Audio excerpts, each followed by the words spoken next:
मा मा गा रे गा रे सा।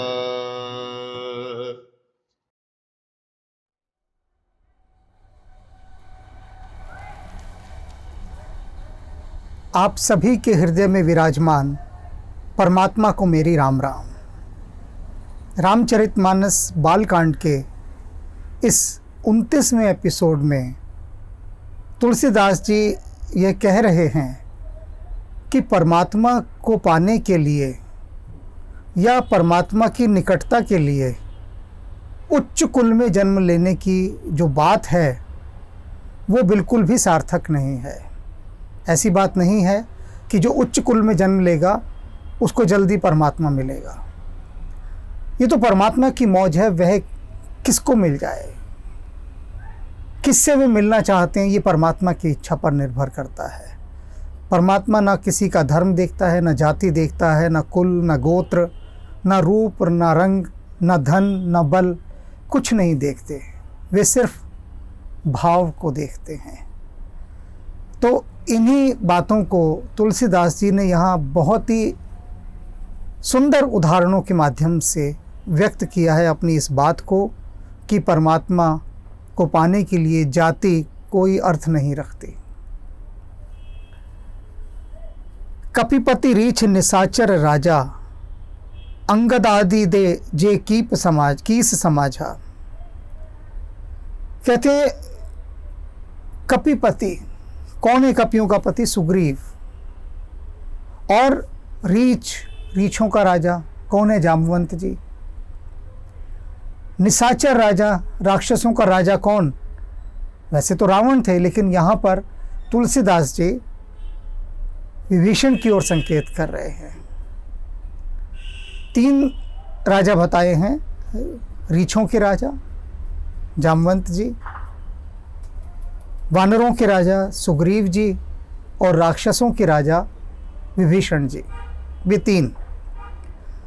अंगद आदि जे कीस समाजा, और अंगद इत्यादि जो भी वानर हैं वे सब भी, उन सबको भी वो गिन रही हैं तुलसीदास जी इत्यादि, क्योंकि वानरों की एक विशाल सेना ने भगवान राम की सहायता की थी, तो उन सब सारे वानरों को गिन रहे हैं।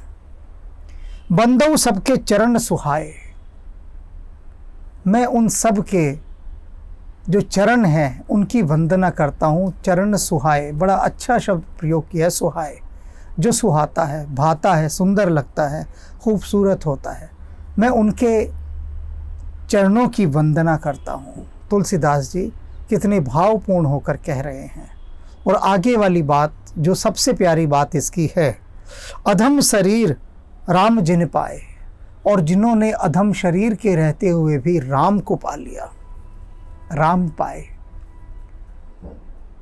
सारा खेल, सारा गोरख धंधा, सारा जुगाड़, सारी उठापटक, सारी मारा मारी, सारी हाय तौबा राम को पाने के लिए ही तो हो रही है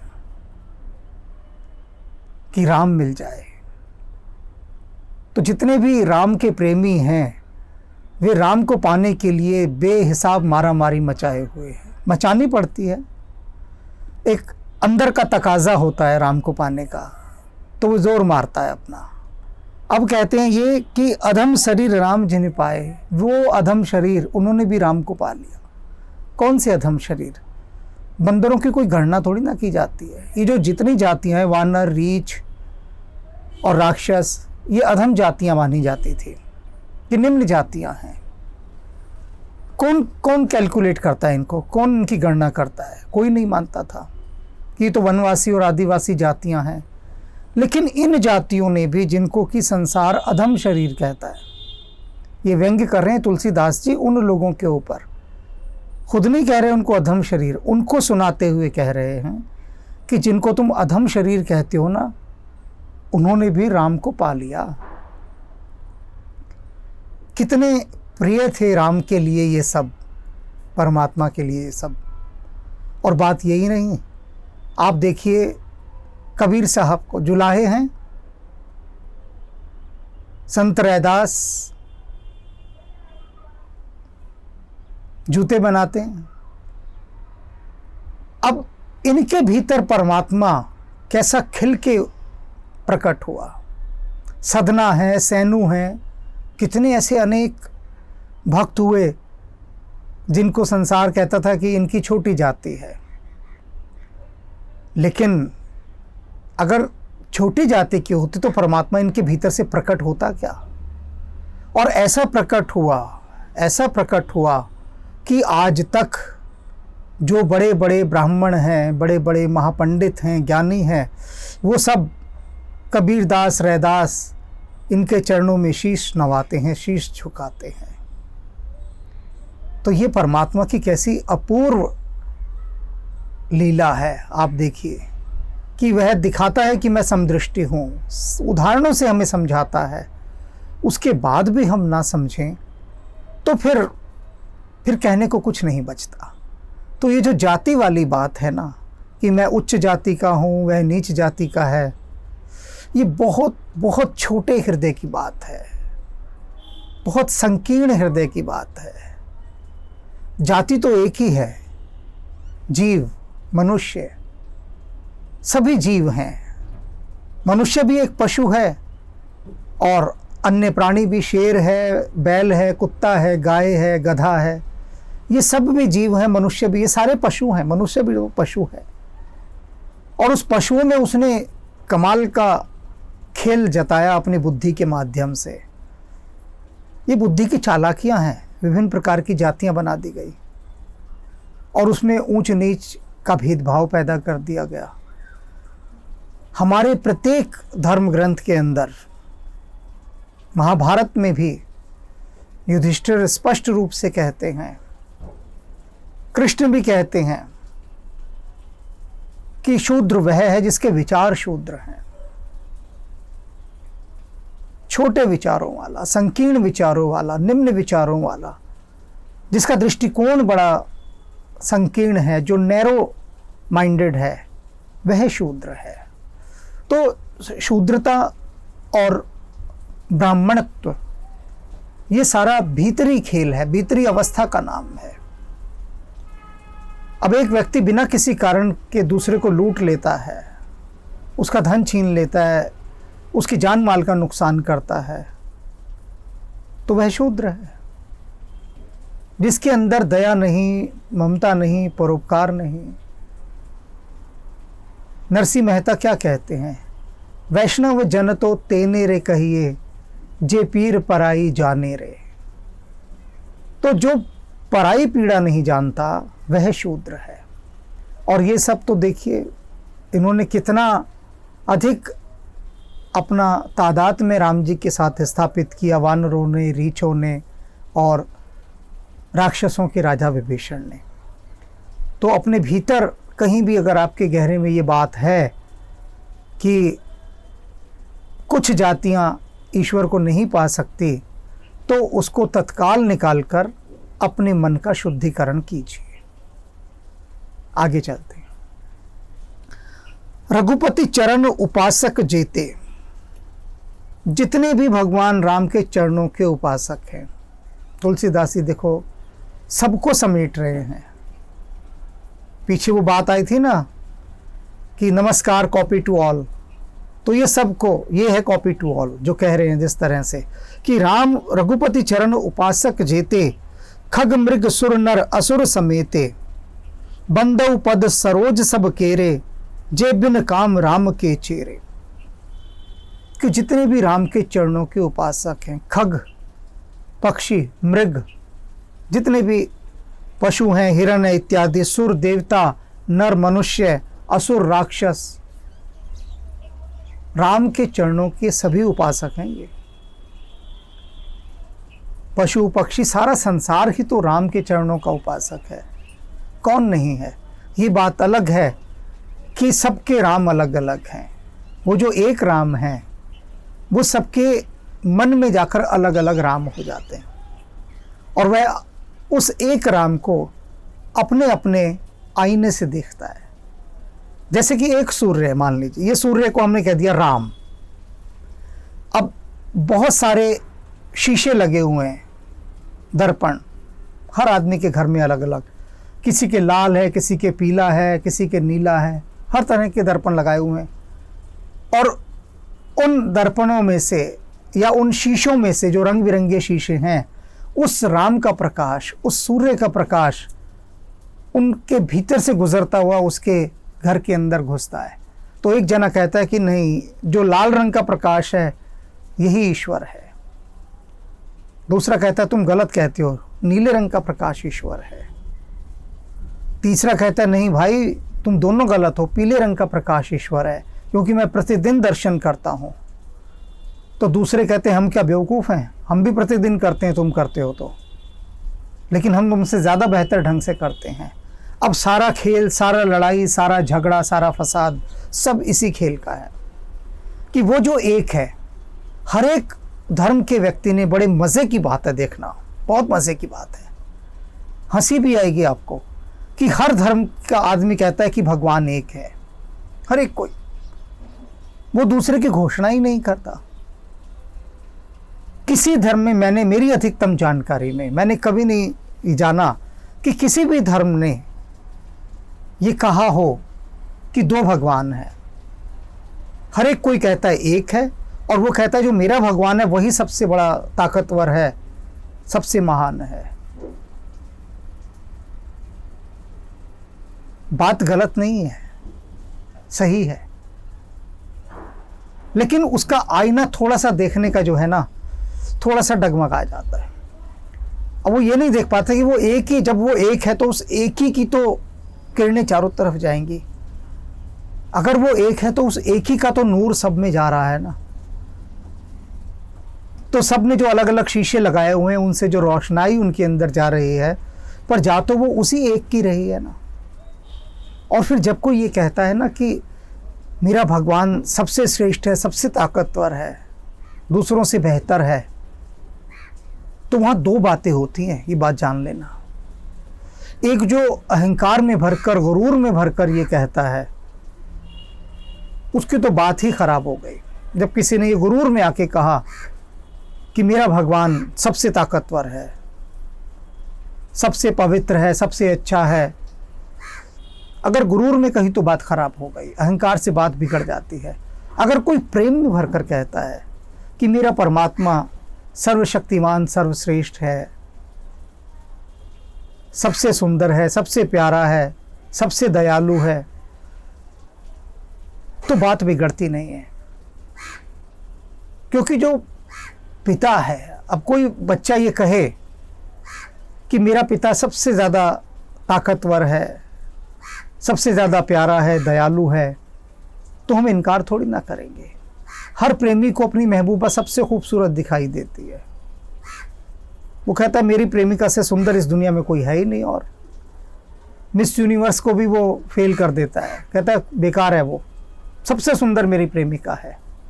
ऐसे ही एक माँ अपने बच्चे के लिए कहती है, कैसा भी बच्चा हो, लेकिन वो कहती है मेरा बेटा राजा है। पहने हुए उसने चाहे चीथड़े हों, लेकिन वो कहती है मेरा बेटा राजा है। तो वो उसके हृदय का भाव है, उसके लिए तो राजा ही है ना वो, उसके लिए तो उसकी प्रेमिका सबसे सुंदर है ही ना, तो उसके लिए तो उसका भगवान सबसे ज़्यादा शक्तिशाली, पवित्र और दीनदयाल है ही ना। तो उसके लिए, पर उसके लिए कब, जब वो प्रेम और भाव से भरकर ये बात कहता है, तब होती है ये बात। तो अब जितने भी यहाँ पर बताए तुलसीदास जी ने कि पशु, पक्षी, मनुष्य, राक्षस, वो जो भी राम के चरणों के अनुरागी हैं, बंदौ पद सरोज सब केरे, और मैं उनके चरण कमलों की वंदना करता हूँ, सबके, उनके सबके चरणों को कमल कहा है। और क्या कहते हैं, जे बिनु काम राम के चेरे, ये मूल बिंदु है इस पूरी पंक्ति का, कि जे बिनु काम राम के चेरे, जो बिना किसी काम के राम के चेरे हैं, अनुचर हैं, सेवक हैं, दास हैं, नौकर हैं, बिना किसी काम के, यानी कोई कारण नहीं है, किसी लोभ के वशीभूत वो राम के साथ नहीं हुए हैं, किसी भय के कारण राम के साथ नहीं हुए। अब हनुमान जी हैं, भगवान राम के साथ हैं, किस लिए हैं? कोई उनको लोभ है क्या? कोई भय है क्या? कोई निजी स्वार्थ है क्या? कुछ भी नहीं है। तो ये जो बात कहते हैं वो जे बिन काम राम के चेरे, जो बिना किसी काम के राम के सेवक हैं, कोई उन्होंने कारण, इसको निष्काम प्रेम कहते हैं, जो भगवान कृष्ण ने कहा है कि निष्काम भाव से जो राम के प्रेम में पड़े हुए हैं, मैं उन सबके चरणों की वंदना करता हूँ। निष्काम प्रेम जानना बहुत मुश्किल है कि बिना किसी काम के आप किसी के साथ हैं, ये बहुत मुश्किल है। जब मेरा साधना काल था तो जो योगी थे हिमालय के, उन्होंने मुझे कुछ असाइनमेंट्स दिए थे, वो साधनाएं करवाते हैं, और ये बात आज से 30-35 वर्ष पुरानी है। तब उन्होंने असाइनमेंट दिया मुझे।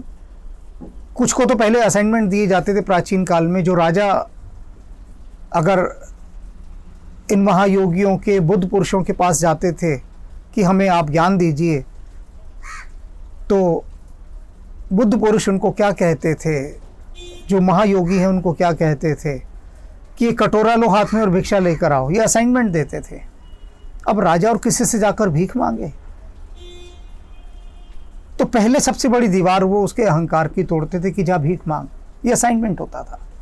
तो ऐसे मुझे असाइनमेंट दिया कि जाओ और देश के जो बड़े बड़े मंत्री हैं, राजनेता हैं, बड़े बड़े अधिकारी हैं, गवर्नर हैं, उनके दफ्तरों में जाओ और उनसे कहो कि मैं उनसे मिलना चाहता हूँ। और वो जब तुमसे कारण पूछेंगे तो कारण बताना कि कोई काम नहीं है, बस मिलना ही काम है। और ऐसा मैंने किया। मैं उस समय के बड़े बड़े मंत्रियों के पास, जो कैबिनेट मिनिस्टर थे, गवर्नर थे, सबके दरवाज़ों पर जाता था, दफ्तरों में, और कहता था मुझे उनसे मिलना है। तो कहते थे काम क्या है? तब इतनी सुरक्षा वगैरह नहीं हुआ करती थी, आप जाइए, सहज रूप से सब बात करते थे, मिलते थे आराम से, कोई ऐसा वो नहीं था। 2-4 सुरक्षाकर्मी बाहर होते थे, पर कोई ऐसी स्थिति नहीं होती थी, आप जाइए मिलिए किसी से भी। तो मैं उनके जो पीए होते थे, पर्सनल सेक्रेटरी, कारण पूछते थे, तो मैं कहता था कि कोई कारण नहीं है, बस मिलना है। तो बहुत देर तक इसी बात पर बहस होती थी। वो कहते मिलना क्या होता है, कोई कारण तो होगा, किस कारण से मिलना है, रीज़न हमें बताइए। वो पर्ची बनती थी, उस पर लिखना होता था। तो मैंने कहा भाई मैं बता तो रहा हूँ, मिलना, भेंट करनी है, बस यही रीज़न है। वो कहते ये तो कोई रीज़न ही नहीं होता, ये तो कोई कारण ही नहीं है कि मिलना है। अब वे बिल्कुल भी गलत नहीं है, क्योंकि जितने भी पर्सनल सेक्रेटरी होते हैं नेताओं के, मंत्रियों के, उनके जीवन का निचोड़ ये है, सार संक्षेप ये है, जीवन का अनुभव ये है, सार संपदा यही है कि जो भी कोई उनके नेता से मिलने आएगा, मंत्री से मिलने आएगा, वो अपने किसी काम को लेकर ही आएगा। कोई यूं ही नहीं जा रहा उनसे मिलने, और वो गलत भी नहीं है। देखते हैं सारी दुनिया मिलने आ रही है, तो उनको बड़ी हैरानी होती थी। और ऐसे ही एक बार मैं पहुंच गया था अटल बिहारी वाजपेयी जी के भी कार्यालय में, तो वहाँ वो पूछे, मैंने भी यही कहा कि भाई कोई काम नहीं है, बस मिलना है। तो उनके कोई जो पर्सनल सेक्रेटरी हुआ करते होंगे, बड़ी बड़ी मूछें थी उनकी, बहुत लंबी, आकर्षक चेहरा था, बड़ा लंबी मूछें उनकी मुझे बड़ी आकर्षित की, मुझे आज भी याद है। नाम मुझे उनका ठीक से याद नहीं आ रहा, कुछ भगवान शिव पर ही केंद्रित था शायद, कुछ नाम उनका। तो वो मेरे से बात करते रहे, कहते बिना काम के कैसे मिलना है, कोई काम तो होगा भाई। तो मैंने कहा नहीं, मैं बिना काम उनसे मिलना चाहता हूँ, अकारण। तो पीछे से आवाज़ आई कि अच्छा कोई निष्काम प्रेमी आया है। तो मुड़कर देखा मैंने, तो अटल बिहारी वाजपेयी जी थे। और उसके बाद मेरी बहुत देर उनसे बातचीत हुई, बहुत देर, और फिर काफ़ी मिलता भी रहा मैं। तो वहाँ ये बात आई कि निष्काम प्रेम। मैं अनेक मंत्रियों से मिला और मैंने कहा आज तक क्या आपके पास कोई व्यक्ति ऐसा आया जो बिना किसी काम के आपसे मिलने आया हो? मैंने कहा मैं आपके पास सिर्फ मिलने आया हूँ और कोई काम नहीं है, बस मिला, आपको नमस्कार की, कुछ जाना आपके विषय में कि आप ध्यान कितना करते हैं, मेडिटेशन करते हैं या नहीं करते, बस यही सहज बातचीत, ईश्वरीय ज्ञान, ईश्वरीय भक्ति। और इसी क्रम में गवर्नर हुआ करते थे हिमाचल प्रदेश के आचार्य विष्णुकांत शास्त्री जी, उनके साथ मेरा अनन्य प्रेम रहा। क्योंकि उनके साथ इतनी बैठकें हुई निष्काम प्रेम की कि राजनीति की एक बात नहीं होती थी, कण मात्र को भी बात नहीं राजनीति की। और वो इतने सुंदर भजन सुनाते थे मुझे। मैं और मेरी पत्नी जाते थे अक्सर उनके पास, वो बुला लिया करते थे जब भी दिल्ली आते थे। साथ भोजन होता था, भजन कीर्तन होता था। फिर मेरी पत्नी ने उनका एक पोर्ट्रेट बनाया, चित्रकार हैं वे। तो क्या है कि बिना किसी काम के जाना, तो जो राम के चेहरे, और जितनों से भी मैं मिला सिर्फ राम के प्रेम के कारण मिला। जैसे आचार्य विष्णुकांत शास्त्री जी की चर्चा की, उनको कोई गवर्नर कह ही नहीं सकता था किसी भी कोण से। उनको आप देखें तो कहेंगे कि कोई भक्त है, राम में पगा हुआ, डूबा हुआ, राम रस में बिल्कुल भीगा हुआ कोई भक्त। और हम एक भक्त से ही मिलने जाते थे। तो ये बात कि जो आप किसी से भी मिलने जब जाते हैं या आपसे कोई मिलने आता है तो उसके पीछे भाव देखिए क्या होता है। क्योंकि वो मिलना अब समाप्त हो गया है कि हम सिर्फ मिलने के लिए मिलते थे, कि आप प्रेम के वशीभूत होकर किसी से मिलने जा रहे हैं। अब कारण होता है तो कारण के वशीभूत जाते हैं, अकारण नहीं जाते। तो ये साधना का एक बहुत बड़ा हिस्सा है। अनेक बार लोग मुझे कहते हैं कि हमने सुना कि आप वहाँ उस व्यक्ति के पास गए थे। अरे उसके पास तो हमारा भी घर था, आप क्यों नहीं आ गए वहाँ पर? मैंने कहा क्यों नहीं आ गया? मैं उससे मिलने गया था, उसके पास गया था सिर्फ उसी से मिलने। उसके पास मिला और लौट कर आ गया। तो मैंने कहा ये होता नहीं है मेरे साथ, या अक्सर कि भाई चलो इधर से गुजर रहे थे, चलो तुमसे भी मिलते चलें। चलो नहीं, मिलते चले वाली बात नहीं। जब मिलते चलें तो सिर्फ उसी के लिए मिलने जाइए, अनन्य मन का होकर, कहीं अन्य मन ना हो, एक मन का होकर, एक मन के बनकर वहाँ उससे जाइए, मिलिए। तो जो प्रेम के वशीभूत जाकर मिलना होता है ना, आपको देखिए संसार में सब छूट गया है। आना जाना अब किसका रह गया? कहते हैं ना भाई मौके का ही आना जाना है। तो मौका, कारण, जो आपको बुला रहा है वो भी किसी मौके के लिए बुला रहा है। तो बेमौके, बेमौसम बरसात होना। और जब बेमौसम बरसात होती है तो उसको कहते हैं कि बिन घन परत फुआर, बिना बादलों के वर्षा होना। कबीर साहब कहते हैं बिन घन परत फुआर, कि आकाश में कोई बादल नहीं है और वर्षा हो रही है। ये निष्काम प्रेम है। आगे चलते हैं। सुख सनकादिक भगत मुनि नारद, जे मुनिबर विज्ञान विसारद, प्रणव सब ही धर निधर सीसा, करहूं कृपा जन जानि मुनीसा। आप देखिए कह रहे हैं जितने भी विद्वान हैं, मुनिजन हैं, नारद सारद इत्यादि जितने भी गुणी जन हैं, उन सबको मैं प्रणाम करता हूँ और वो मुझे अपना सेवक जानकर मुझ पर कृपा करें। और प्रणाम करने का जो शैली है, जो स्टाइल है प्रणाम करने का, देखिए कैसा है। ऐसे वैसे प्रणाम नहीं कर रहे हैं। शब्द क्या कह रहे हैं उसके लिए? धरन धर सीसा, किस धरती के ऊपर अपना सिर रुक रख कर मैं तब आपको प्रणाम करता हूँ। वीडियो थोड़ा पॉज कर दीजिए, उठिए और एक बार प्रणाम करके देखिए। धरती पर सिर रखकर नीचे झुकिए, कमर को झुकाइए, दोनों हाथ फर्श पर रखिए और अपना माथा धरती से टिकाइए। कीजिए थोड़ा पॉज करके और देखना कैसी फीलिंग आती है, अनुभूति कैसी होती है। आपके सामने कोई नहीं है, कोई मूर्ति नहीं है, कुछ नहीं है, और आप यूं ही अकारण निष्काम, बिना किसी कारण के, बिन कारण यूं ही धरती पर नमस्कार कर रहे हैं। और उसकी आप फीलिंग देख लेना, करके देखो, मेरी बात मत मानो। तो जैसे ही आपका माथा धरती पर टिकेगा, स्पर्श होगा, तो आपके भीतर तरंगे जाने लगेंगी। और ये तो तब है जब आप एक एक्सरसाइज कर रहे हैं। अभी जो मैं आपको बता रहा हूँ, it's like an aerobic exercise. Feeling नहीं है इसके अंदर कोई, सिर्फ कह रहा हूँ एक एक्सरसाइज की तरह इसको कीजिए।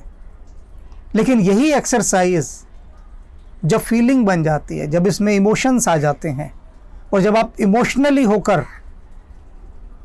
अपना माथा जमीन से टिकाकर किसी के आगे सजदा करते हैं, नतमस्तक होते हैं, तो भीतर ऊर्जा का एक अलग खेल चलने लगता है। ये सब साधना के अंग हैं जो साधना लोग करते ही नहीं। मैंने बहुत लोगों को करवाने की कोशिश की, बहुत लोग मेरे संपर्क में आए, लेकिन जैसे ही साधना को मैं सेकंड गियर में लाता हूँ, सब भाग खड़े होते हैं, क्योंकि मन तो संसारी है ना उनका। विषय वासनाओं, काम वासनाओं, क्रोध, ईर्ष्या, घृणा, द्वेष, संदेह, इन सब में घिरा हुआ मन है। अब साधना के सेकंड गियर में जाते ही वो भाग खड़े होते हैं, एकदम कुछ नहीं होता। एकदम जैसे आदमी ऐसे भागता है कि जैसे पता नहीं क्या हो गया हो, और भाग जाते हैं। क्योंकि साधना इतना सहज काम थोड़ी ना है करना। लोग कहते हैं हम ईश्वर को प्राप्त करना चाहते हैं, लेकिन उससे पहले बहुत साधनाएं करनी पड़ती है, साधना पड़ता है अपने आप। जितने भी आज तक ऐसे व्यक्ति हुए जिन्होंने ईश्वर को पाया, देखो कितनी साधनाएं की हैं उन्होंने, कोई अंत नहीं है साधना का। मीरा की नाचने की साधनाएं समाप्त नहीं हो रही, उसका नर्तन ही नहीं रुक रहा। और बुद्ध तो कितने लोगों के पास गए, गुरु थक गए बुद्ध के पास, बुद्ध नहीं थके, इतनी साधनाएं की बुद्ध ने। महावीर हैं, और ये क्रम कोई कम नहीं है, लंबा क्रम है साधनाओं का। तो लोग क्या है, लोग बनना तो चाहते हैं स्वामी विवेकानंद की तरह, कबीर की तरह, मीरा की तरह, रामकृष्ण परमहंस की तरह, लेकिन कहते हैं साधना ना करनी पड़े। बस 2-4 मंत्र कोई ऐसे दे दो हमें कि हम उन्हें पढ़ें, और पढ़ने के बाद तत्काल भगवान आके खड़ा हो जाए हाथ बांध के और कहे क्या हुक्म है मेरे आका। इतना सस्ता सौदा समझते हैं। मीराबाई कहती है छाती ठोक कर, मैं तो गोविंद लियो मोल। मैंने खरीदा है कृष्ण को, मुफ्त में नहीं लिया है। जो लोग मुफ्त में चाहते हैं उनको वो मिलता भी नहीं। मैं तो गोविंद लियो मोल, खरीदा है। और क्या दिया है? अपना जोबन, मेरा जोबन गिरवी रख ले रे। अपनी जवानी दी है मैंने। और हम कहाँ देते हैं अपनी जवानी? अपने रास रंगों में, खेलों में, साधनाओं में थोड़ी ना जवानी हमने दी है। जिन दिनों में साधना में था, मैं बता रहा हूँ ना, लोग मुझे पागल कहते थे, सारे कहते पागल है ये सारे काम तो बुढ़ापे में करने के होते हैं, साधनाएं, ये ध्यान, ये हिमालय जाना, पागल है ये।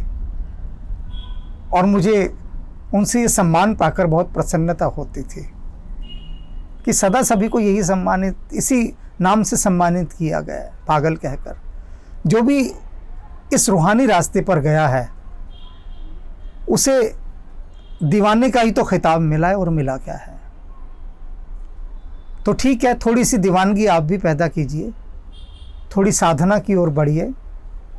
और साधना के आज 2 अंग बताए हैं तुलसीदास जी ने कि कभी बिना किसी कारण के भी किसी से मिलिए, बिना किसी कारण के, कोई कारण ना हो, और बिना किसी कारण के भी किसी का भला कीजिए।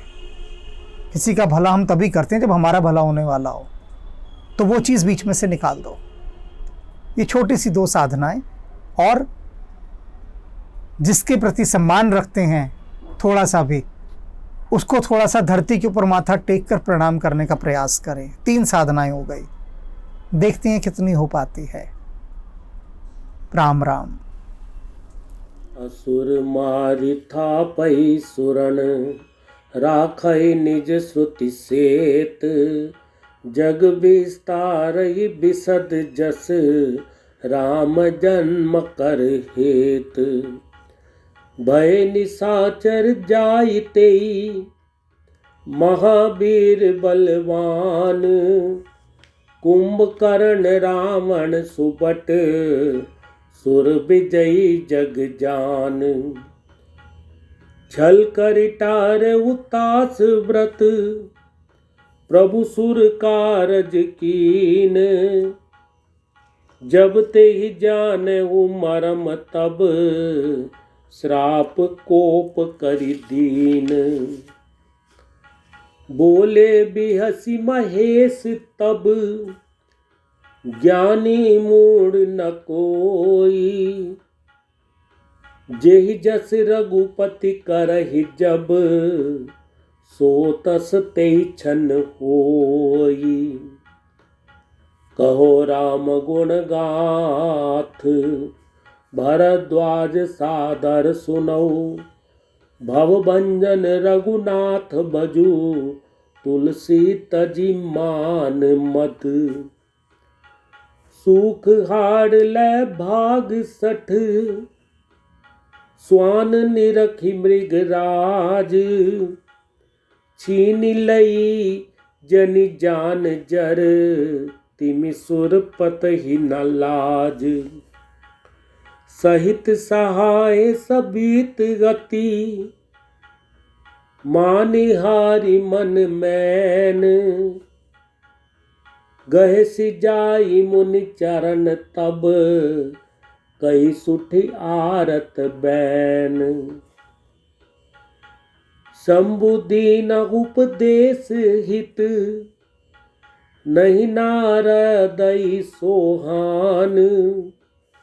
भरद्वाज को तुक सुनो, हरि इच्छा बलवान। रुख बदन करि बचन मृदु, बोले श्री भगवान। तुमरे सुमिरन ते मिटहि, मोह मार मदमान। बिरचेउ मग महु नगर तेहि, सत जोजन विस्तार। श्रीनिवास पुर ते अधिक, रचना विविध प्रकार। आनि दिखाई नारदई, भूपति राजकुमार। कहु नाथ गुण दोष सब, एहि के हृदय विचार। एहि अवसर चाहिए परम, शोभा रूप विशाल। जो बिलो की रीजे कुंवारी, तब मैं ले जय माल। जेहि विधि हो गई परम हित, नारद सुनहु तुमार। सोई हम करब न आन कछु, वचन न मृषा हमार। रहे तां दुई रुद्र गण, ते जानई सब भेऊ। वृप बेश देखत फिरई, परम कौतुकी तेऊ। सखी संग लै कुंवारी तब, चली जनु राज मराल। देखत फिरई महीप सब, कर सरोज जयमाल। हो निशाचर जाई तुम, कपटी पापी दो। हंसेऊ हम ही सो लेऊ फल, बहुरी हंसे मुनि को। असुर सुरा विष संकरई, आपू रममनि चारु।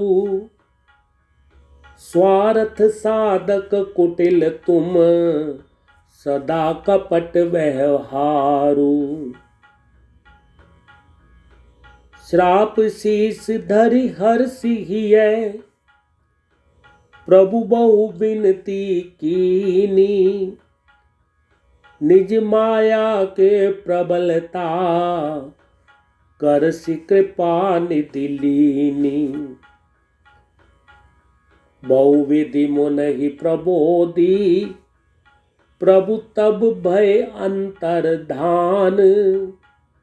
सत्यलोक नारद चले, करत राम गुण गान। एक कल्प एहि हेतु प्रभु, लीन मनुज अवतार, सुर रंजन सज्जन सुखद, हरि भंजन भुवि भार। सुर नर मुनि कौ नाही, जेहि नमो माया प्रबल, अस विचार मन माही, भजिए माँ माया पति। सो मैं तुम सन कहूँ सब, सुन मुनीस मन लाई। राम कथा कलिमल हरणी, मंगल करनि सुहाई। द्वादश अक्षर मंत्र पुनि, जपहि सहित अनुराग। वासुदेव पद पंकरु, दंपति मन अति लाग। एहि विधि बीते बरस सट, सहस बारी आहार। संबत सप्त सहस्त्र पुनि, रहे समीर आधार। श्रवण सुधा सम वचन सुनी, पुलक प्रफुल्लित गात। बोले मनु करि दंडवत, प्रेम न हृदय समात। नील सरोरु नील मणि, नील नीरधर श्याम। लाजै तन शोभा निरखी, कोटि कोटि सत काम। तारित विनिंदक पीत पट, उदर रेख बरतीनी। नाभि मनोहर लेति जनु, जमुन भवर छवि छीनी। बोले कृपा निधान पुनि, अति प्रसन्न मोहि जान। मांगऊ बर जोई भाव मन, महादानी अनुमान। दानी शिरोमणि कृपा निधि, नाथ कहूँ सति भाऊ। चाहूँ तुम ही समान सुत, प्रभु सन कवन दुराऊ। सोई सुख सोई गति सोई भक्ति, सोई निज चरण स्नेहु। सोई विवेक सोई रहनि प्रभु, हम ही कृपा करि देहु। यह इतिहास पुनीत गति, उमहि कही वृषकेतु। भरद्वाज सुन अपर पुनि, राम जन्म कर हेतु। मंगल करनि कलमल हरनि, तुलसी कथा रघुनाथ की। गति कूर कविता सरित की, जो सरित पावन पाथ की। मंगल करनि कलिमल हरनि, तुलसी कथा रघुनाथ की। गति कूर कविता सरित की, जो सरित पावन पाथ की। तुलसी कथा रघुनाथ की, तुलसी कथा रघुनाथ की।